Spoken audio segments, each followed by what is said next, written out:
This is the Leitmotif and Movement Podcast, a father and son's journey into the vast worlds of music. I'm your host, Mike Ficklin, and joining me on this epic musical journey is my son, Michael Ficklin.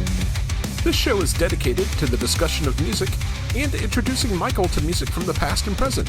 We discuss music mainly from the genres of rock, hard rock, and heavy metal. We also, from time to time, dive into film and video game scores, and we sprinkle in some surprises along the way. Michael, what have you been listening to? I haven't really listened to much.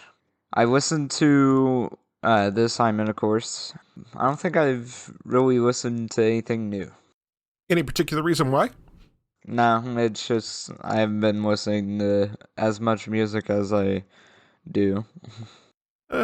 Understandable. You've been quite busy this week.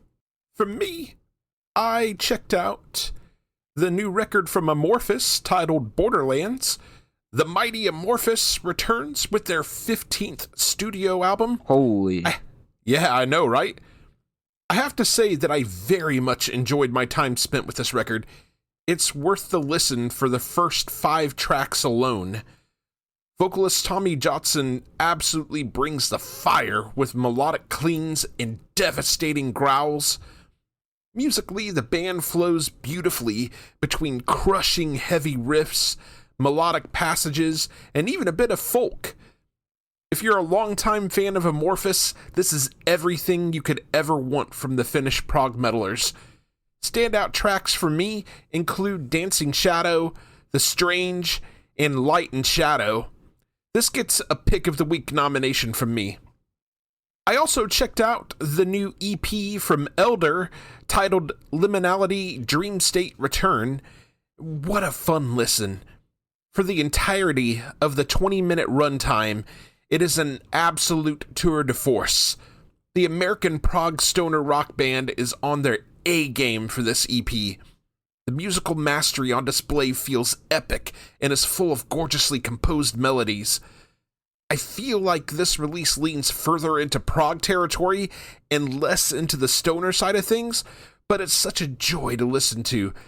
The band states in their description of the EP on their Bandcamp page that this release has, quote, one foot in the past and one in the future. If this is a sign of things to come, then I am excited for the continued evolution of Elder. Their musicianship is on a whole new level on this EP. I can't wait to hear what comes next. I also checked out the new record from AFI titled Silver Bleeds the Black Sun, and Michael, I know you're interested in hearing about this. In an interesting turn of events, AFI decides with their 12th album to go full-on goth. The album feels like a glorious throwback to 80s goth rock, invoking feelings of listening to albums from The Cure or The Cult. They even slide in a bit of 80s new wave with a song like Holy Visions, which sounds to me like the Flock of Seagulls classic Iran. I have to say that this might be my favorite record that AFI has done in quite some time, perhaps all the way back to 2006's December Underground. I really love songs like Behind the Clock, Spear of Truth, Marguerite, and the closer, No One Underground. This was a fun listen and a welcome new direction for the band to go in. I also checked out the new record from Thrice titled Horizons West.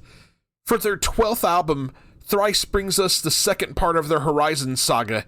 I very much enjoyed Thrice's journey into becoming more artsy and experimental. While I don't feel like Thrice takes any big leaps forward on this record, they do settle in quite well on their current sound. I love the slow burn build on album opener Blackout. Likewise, I love the hard rocker Nash. The band shows a lot of versatility. There's a bit of pop sensibilities with a song like Undertow. We get more of an upbeat, old-school Thrice-sounding rocker in Holding On. Vesper Light takes the cake as my favorite song on the record, though. Dustin Kinsrew sings the verses with a melodic tenderness. There's a bit of a Tool-like polyrhythm going on. Then he belts out the lyrics over a post-hardcore sounding section for the chorus. If you've enjoyed Thrice's journey into experimental artsy territory as much as I have, you're gonna love this. And the last thing I listened to, Michael, that I think will catch your attention is the New Entities edition of Coheed and Cambria's The Father of Make-Believe. This is a deluxe re-release of their latest record featuring 4 additional tracks. These 4 tracks are Key Entity Extractions 6 through 9 and are a continuation of the Afterman records, thus making Vaxis 3 tied to the Afterman saga. Of these 4 new tracks, my personal favorites are Key Entity Extraction 6, Melvin the Mistake, and Key Entity Extraction 9, Shiloh the Selfish. Honestly, I'm a bit surprised and somewhat disappointed by Coheed doing this deluxe version only a few months after the release of the original version of the album, especially after purchasing the big box set of the record already. Asking fans to fork over more money to purchase the same album in the same year with the additional tracks just doesn't seem right, does it? I'm not against bands doing deluxe versions of their records at all, but this comes literally just 7 months after the original release. I don't know. How do you feel about that, Michael? It's not my opinion, Judge. Sure it is. It's your money being spent. You're the consumer. Okay. Michael's opinion is it's only money. Okay. Michael, did you happen to think of anything else before we move on? Other than Make Yourself by Incubus. Oh yeah, I remember you mentioning to me that you've been listening to that. Any particular favorite standout tracks? Pardon Me. And why can't I think? Drive? Stellar? Drive, Clean, Privileged, Consequence. Yeah, all good songs. I'm a really big fan of Make Yourself. Anything else? Nope. So before we move on to the art of discovery, I did want to bring up one other quick thing. I got around to watching the entire new documentary series from Hulu and Vice titled Into the Void.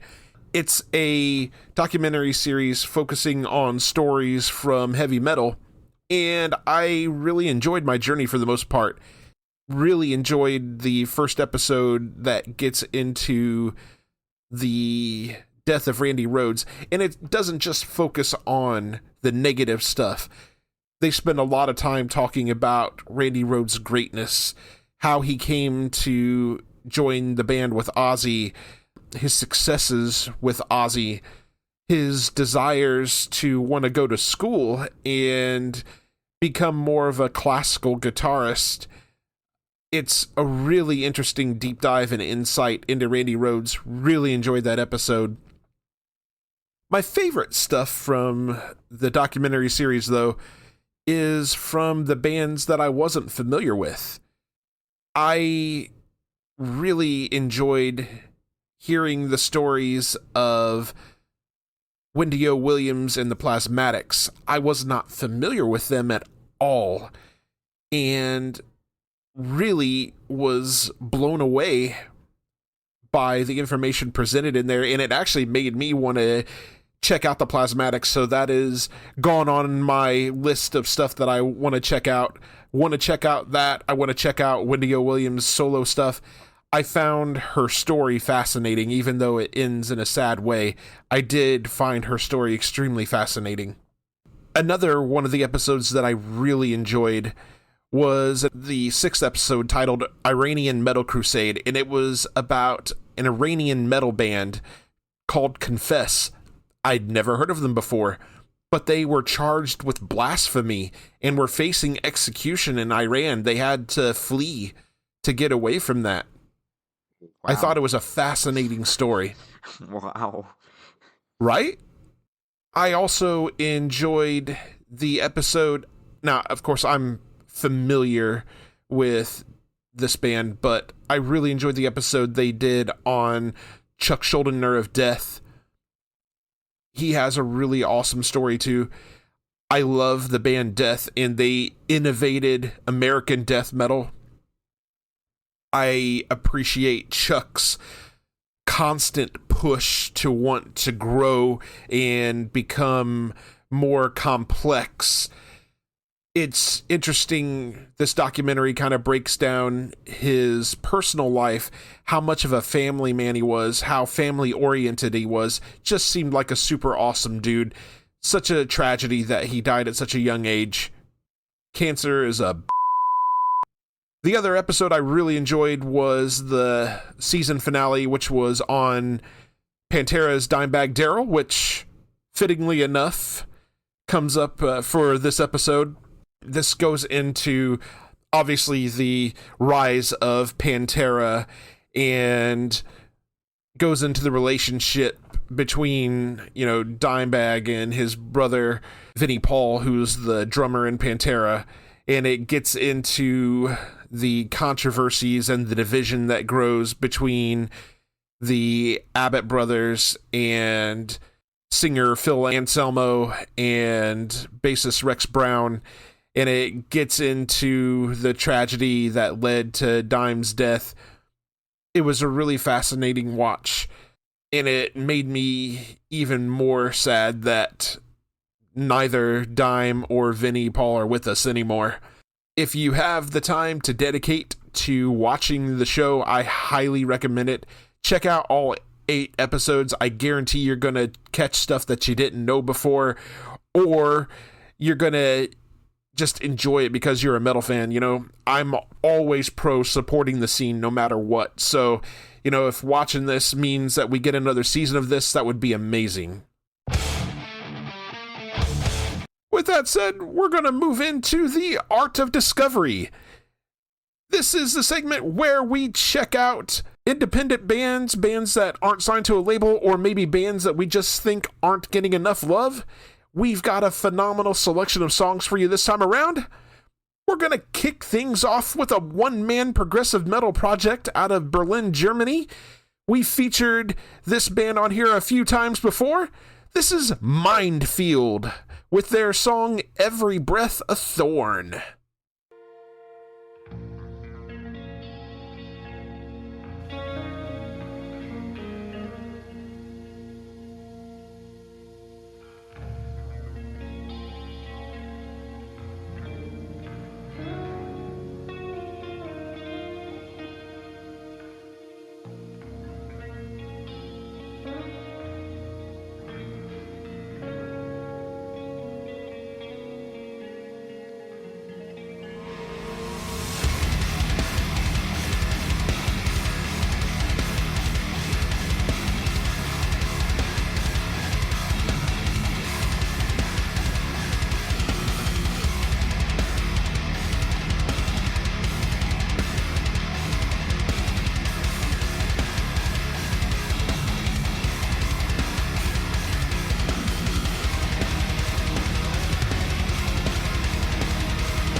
And once again, that was Mindfield with their song Every Breath a Thorn. That comes from their brand new record titled An Atonement for Existence. You can purchase their music from their Bandcamp page, mindfieldband.bandcamp.com. Michael, that song rules, dude. What did you think? It was nice and heavy. Holy yes, moly. It was. Some insane guitar work on there, too. I thought it was going to be a more chill song at the beginning. Right? Because it's kind of more laid back, and then it brings the heavy. Yes. Good job. job. Awesome song. The new record is absolutely fantastic. Highly recommend checking it out. Okay. Okay, for our next song, we've got a solo metal project from the Bay Area, California. This is Aramis with their song I Hear the Unspeakable.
To be found, buried in the ground. What is peace without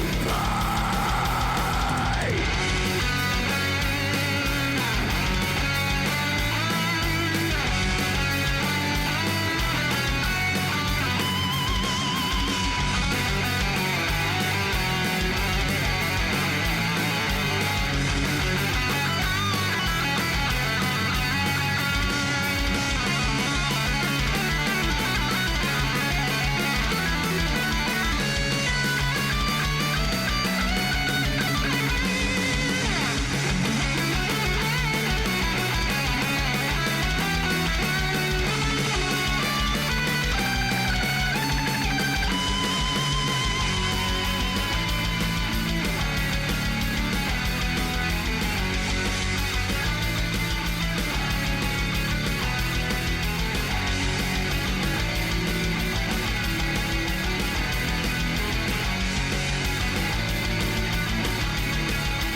And once again, that was Aramis with their song I Hear the Unspeakable.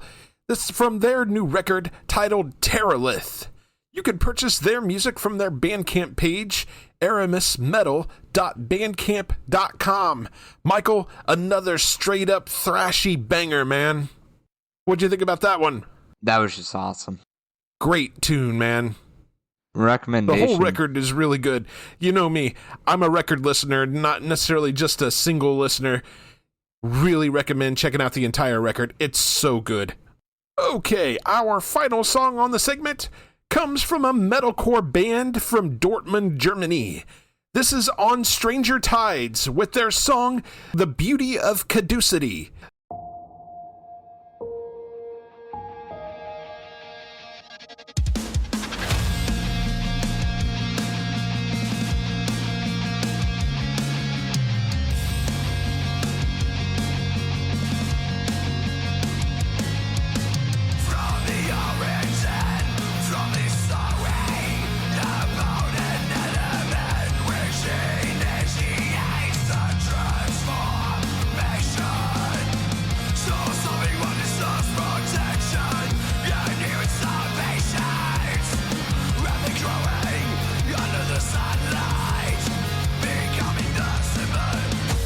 Before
And once again, that was On Stranger Tides with their song The Beauty of Caducity.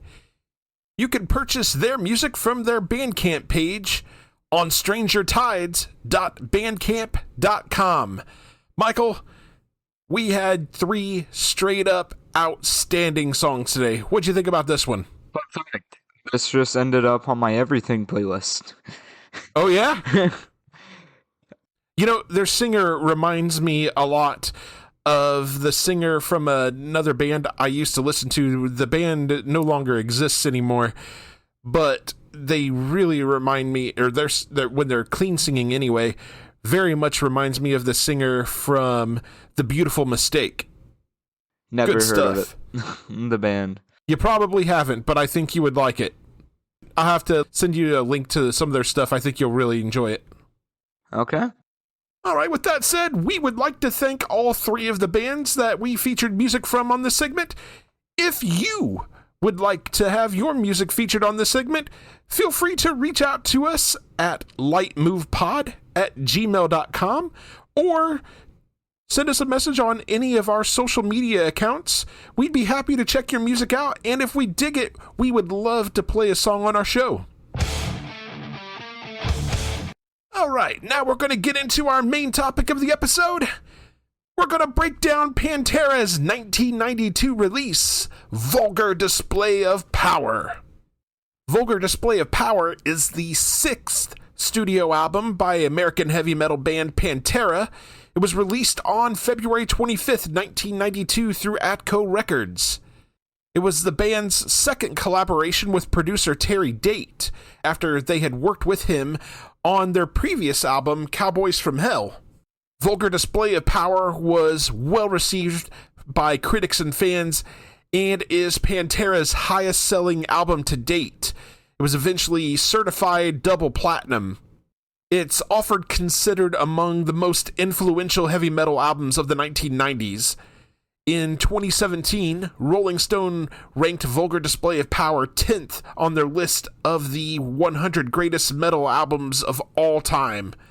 Several of the tracks from this record have become among the band's best known, songs like Mouth for War, A New Level, Walk, Hostile, and This Love. Additional background on this I thought was kind of fascinating. So Pantera's 1990 major label debut, Cowboys from Hell, demonstrated a change in the band's musical direction from their previous 1980s material that was influenced by like hard rock and glam metal bands like Van Halen and Kiss. They changed that to be more like bands like Slayer, Metallica, and Black Sabbath. Vulgar Display of Power achieved a 4-star rating from Kerrang! And received a 4-star rating from the Rolling Stone Album Guide. It has been listed as one of the 1001 albums you must hear before you die. In October of 2011, the album was ranked number 4 on Guitar World magazine's list of the top 10 guitar albums of 1992. The album was ranked number 1 on Loudwire's top 11 metal albums of the 1990s and their top 10 albums of 1992. The song Walk was ranked number 7 in their 10 catchiest metal songs. Rolling Stone ranked Vulgar Display of Power as 10th on their list of the 100 greatest metal albums of all time. In 2022, Guitar World ranked Vulgar Display of Power number 1 on their list of the 30 greatest rock guitar albums of 1992.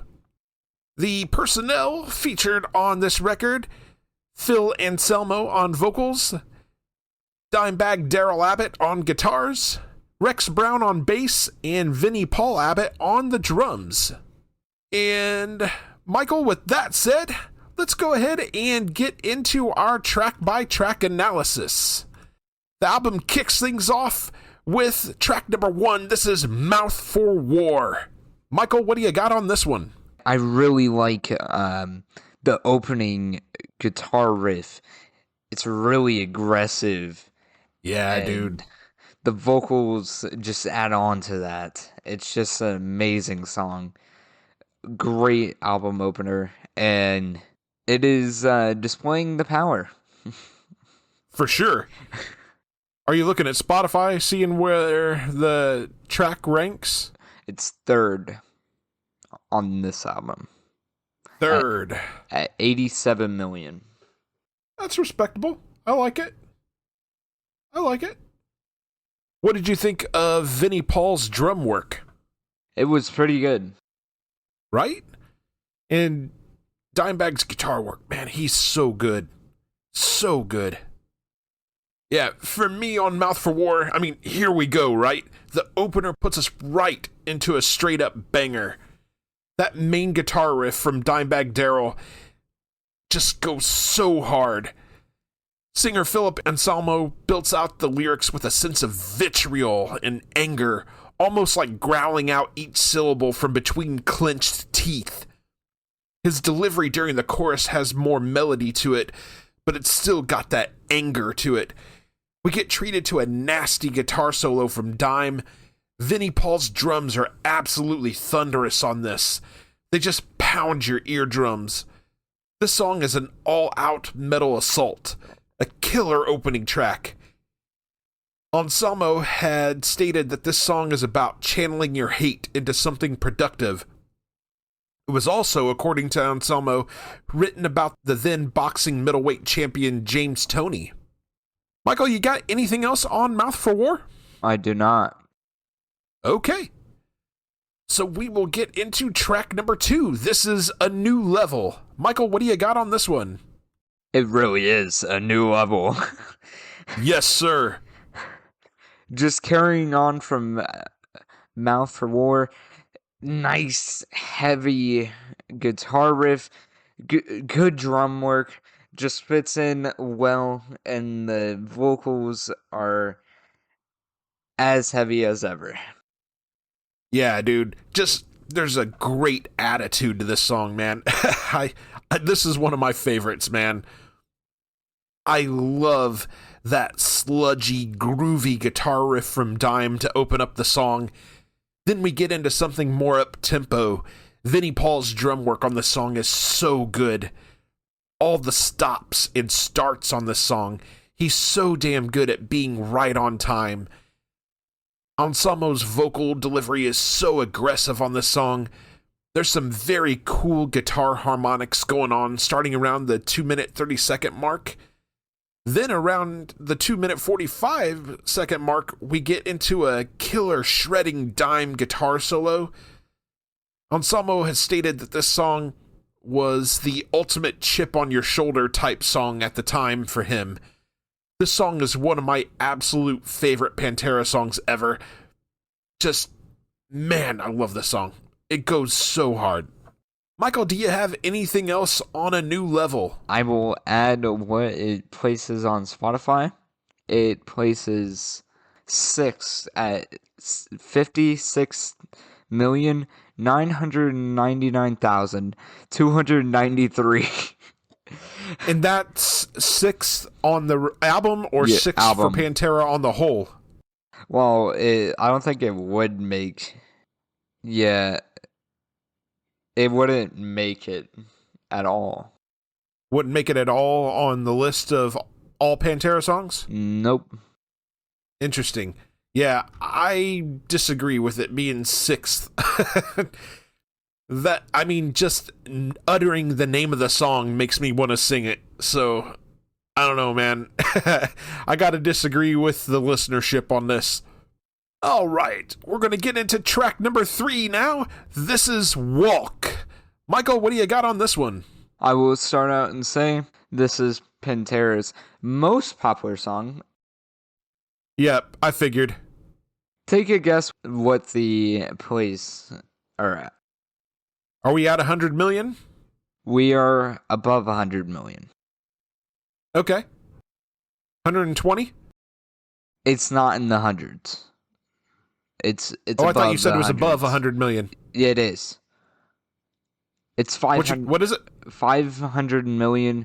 Oh my goodness.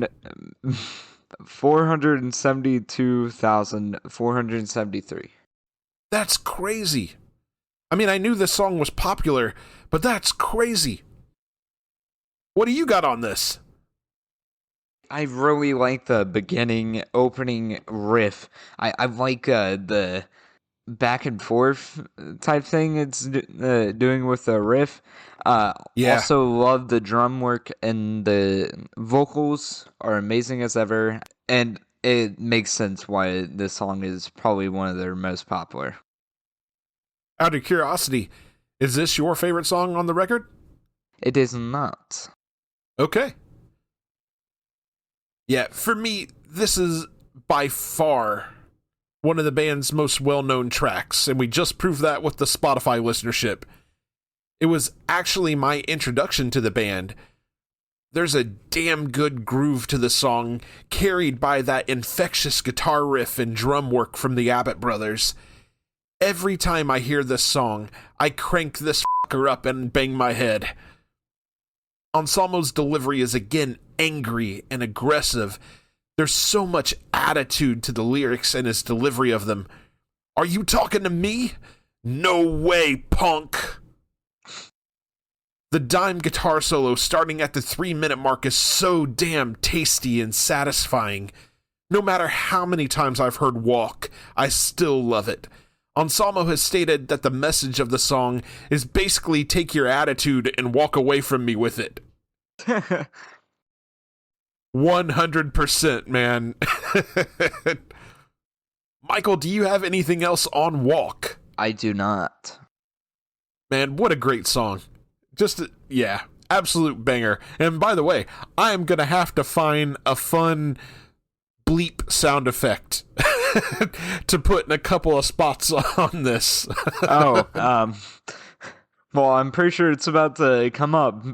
I know. So we're going to get into track number 4. This is Hostile. Michael, what do you got on this one? I like the countdown at the beginning of the song. Interesting way to introduce the song. And I feel like it would, in a concert, it'd be fun to, do that countdown. Yeah. Get the audience involved a little bit.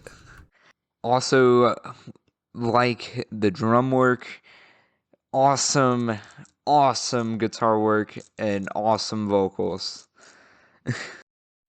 Yeah, this song is far more punk and thrashy than the previous songs on the record. Every syllable uttered by Anselmo is dripping with venom. Vinnie Paul absolutely attacks the drums with a blistering speed. Dime's guitar solo on this features some blazing speed on the fretboard.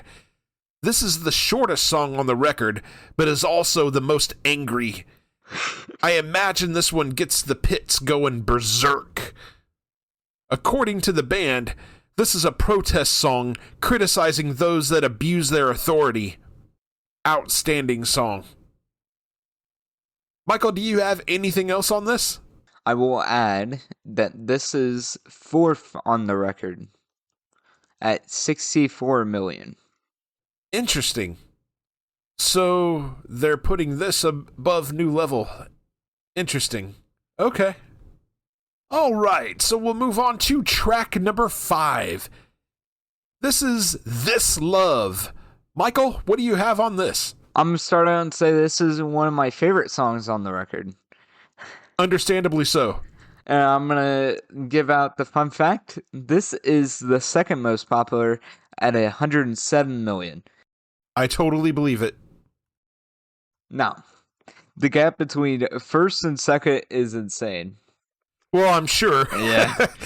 When Walk's got 500, half a billion listens, I can't imagine that this has nearly that much. Like I said, 107 million. Yeah. That's almost like 400 million gap. No, that is a 400 million gap. Yeah, hard to get close to that half a billion mark. What do you got on this? I really like the vocals, and I like the drum work and guitar work. And I like the pop-up, very upbeat sections. like we had on Mouth for War or A New Level. Yeah. This is another song that the band is well known for, obviously.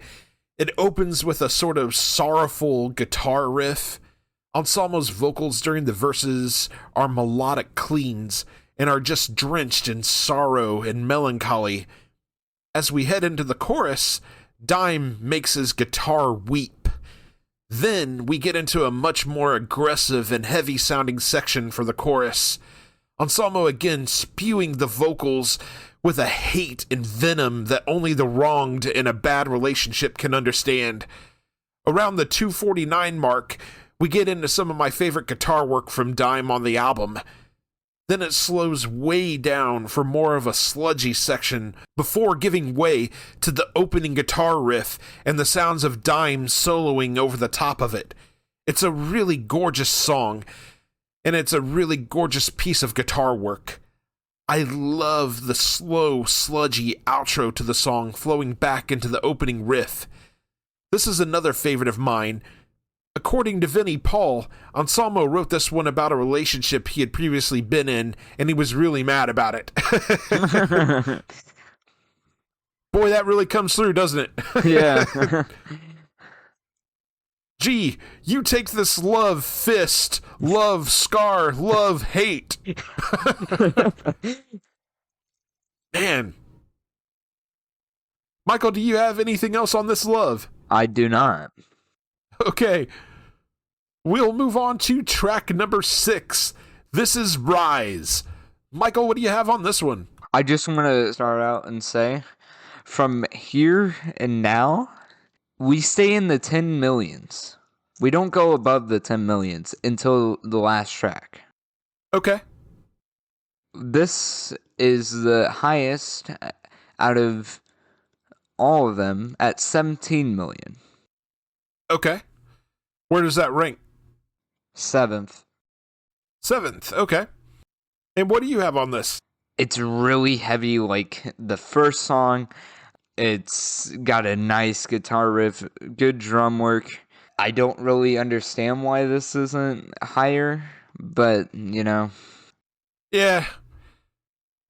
Sometimes the tracks that don't make it to radio just don't catch on with people. Not everybody is a full album listener like we are.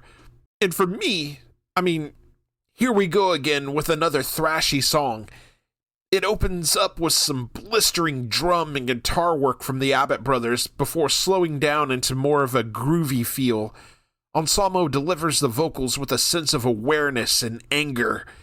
He begs listeners to rise up with him against the societal wrongs he was witnessing at the time. I love the extremely thrashy musical sections that lead into the chorus. Around the 2-minute 46-second mark, we get into another killer guitar solo from Dime. Bassist Rex Brown and drummer Vinnie Paul holding down the rhythm section during that piece. I defy you not to sing along to this song. Despite its anger and vitriol, there's something so catchy about this song. I believe Rise to be about the band challenging the status quo of the time. It was the band confronting head-on societal changes. Michael, do you have anything else on Rise? I do not. Okay. We'll move on then to track number 7. This is No Good, Attack the Radical. Michael, what do you have on this? So, this is at 13 million and is the lowest of all of them, which makes it 11th on the record. Not sure I agree with that, but okay. I don't agree either. I really like the guitar work, drum work, and the vocals are great, and I like the uniqueness of this song. Yeah, it's definitely different, right? Yes. The opening guitar riff kind of reminds me of the opening to Van Halen's Amsterdam. Did you pick that up? I did not. But also I go back and listen to the song and then listen to Amsterdam back to back. I guarantee you'll pick up on it. I think I've only heard Amsterdam like 3 times. Yeah, just a couple of times. Yeah. Yeah, you should totally go back and listen to these songs back to back. We get into something that is all Pantera after that opening riff, though. That bass line from Rex Brown is so damn good. Along with that drum work from Vinnie Paul, it gives the song a tasty groove. The guitar riff during the verse sounds so menacing. Anselmo again delivers the lyrics with passion, anger, and vitriol. We get treated to a very tasty dime bag solo. Is that a cannon or gunshots I'm hearing as the song comes to a close? I believe Anselmo is addressing the racism that still runs through America. I very much appreciate the message behind this song. It still resonates today, perhaps even more so now. Michael, do you have anything else on this one? I do not. Okay. So we'll move on to track number 8. This is Live in a Hole. Michael, what do you have on this? So, I'm starting out and say, this is 8th at 14,849,000. Okay. But I really like the opening riff, awesome drum work, and awesome vocals. The vocals throughout this whole entire album have been just fitting the theme awesomely. Yeah, dude. Musically, this song feels like something out of the 80s. Dime even uses a talk box on this. The riff during the verses has a bluesier feel than the other songs on the record. Vinnie Paul's drums have a thundering sound on this one. I'm admittedly not a big fan of the chorus guitar riff. It's okay, but it's definitely not Dime's best work. The guitar solo is pretty good. Rex's bass work is solid, especially during the solo section.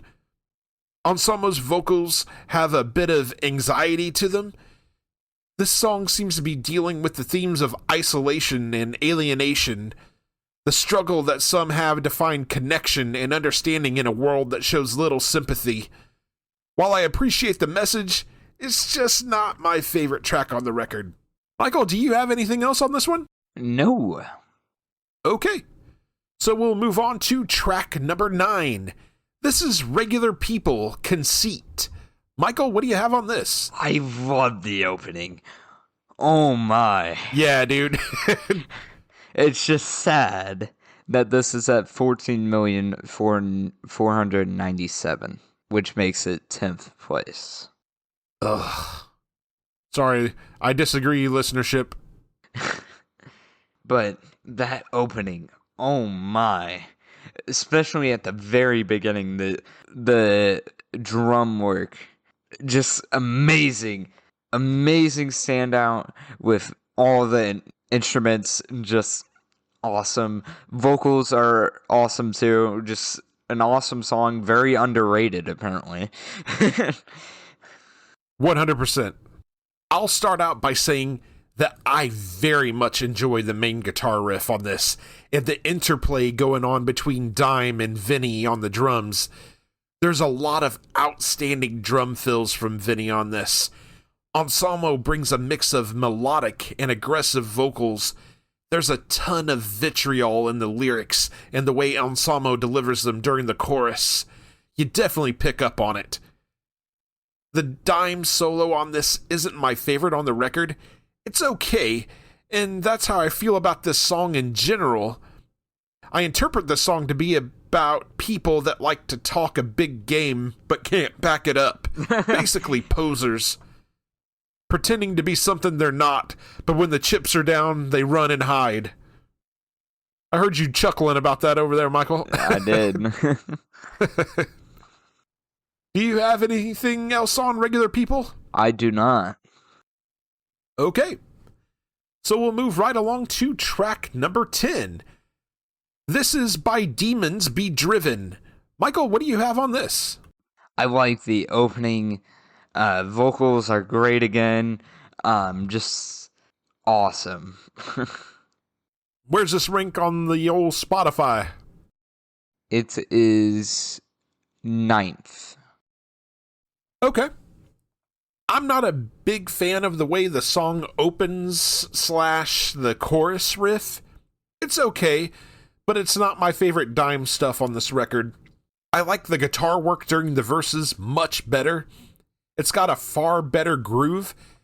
Dime's guitar solo is very dissonant sounding, featuring some of his trademark squealing. Anselmo's delivery of Beckon the Call is very reminiscent of Rob Halford's delivery of Breaking the Law in Judas Priest's song of the same name. I believe this song to be about struggling within yourself and allowing these personal, internal conflicts to motivate you. I also think this is a commentary on spiritual struggles. Michael, do you have anything else on By Demons Be Driven? I do not. Okay, so we will roll into the final track on this record. This is track number 11. This is Hollow. Michael, what do you have on this? It is a very different change up from the last song. I really like the vocals, and I really like the uniqueness of this song. Yeah, it's quite different than anything else on the record for sure. Where does this rank in Spotify, just out of curiosity? It is at 60 million, and I do not know 100% where it is. I could count it, but I don't feel like recounting it. I'm pretty sure it's like 4th or 5th. Okay. So yeah, like you said, this is a much different song from anything else on the record. This song is a big power ballad. It's very reminiscent of Cemetery Gates from the band's previous record, Cowboys from Hell. Anselmo's vocals are more soulful and mournful. Lots of emotion dripping from his melodic delivery. I love Dime's guitar work. It kind of reminds me a bit of some of Metallica's pre-Black Album ballads. Around the 2-minute 39-second mark, Dime gets a bit of a bluesy solo before the song takes a darker, heavier tone. This is reminiscent of the way the Metallica song One is structured. Anselmo makes an emotional plea for his best friend to come back. I enjoy the final minute of the song. It's groovy and goes hard as hell. Anselmo has stated that the song is not about a specific person, but about a series of losses he had suffered. The song deals with a friend who has fallen into a comatose or vegetative state. Michael, do you have anything else on Hollow? I do not. Okay. So with that said then, we're going to get into our final thoughts and our overall album ratings. Michael, go ahead and kick us off. Let's get your final thoughts and your ranking out of 5. Awesome. It's just amazing. There's just not enough words to describe it. The guitar work on this album, and there's a lot of underrated songs on this album, apparently. Yes, there are. But I will have to give this a 5 out of 5. Michael gives it a 5 out of 5. You know, Dimebag's guitar work is amazing. He, hands down, was one of the best guitar players ever in heavy metal for my money. Hands down. And was very close with Eddie Van Halen. Oh. So I can't help but think that a little bit of Eddie rubbed off on Dime. Yeah.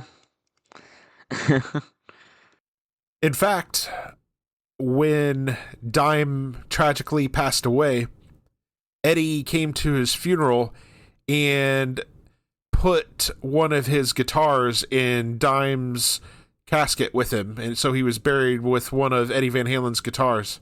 That's cool. It was cool. So yeah, my final thoughts. Vulgar Display of Power was my introduction to Pantera. I can't say that it hooked me right from the first time I heard it. However, with time and getting to hear it more often, it has become a favorite. If their previous record, Cowboys from Hell, is the band finding their sound, then Vulgar Display of Power is the band settling into it.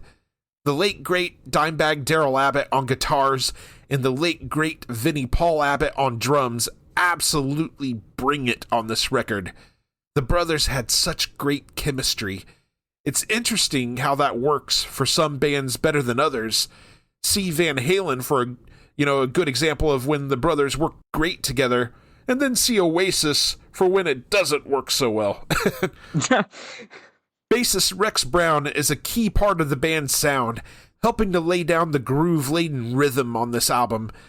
Phil Anselmo brings the rage, vitriol, venom, and aggression in his vocal performance. He does have some softer, more melodic moments, but most of it is just spitting fire.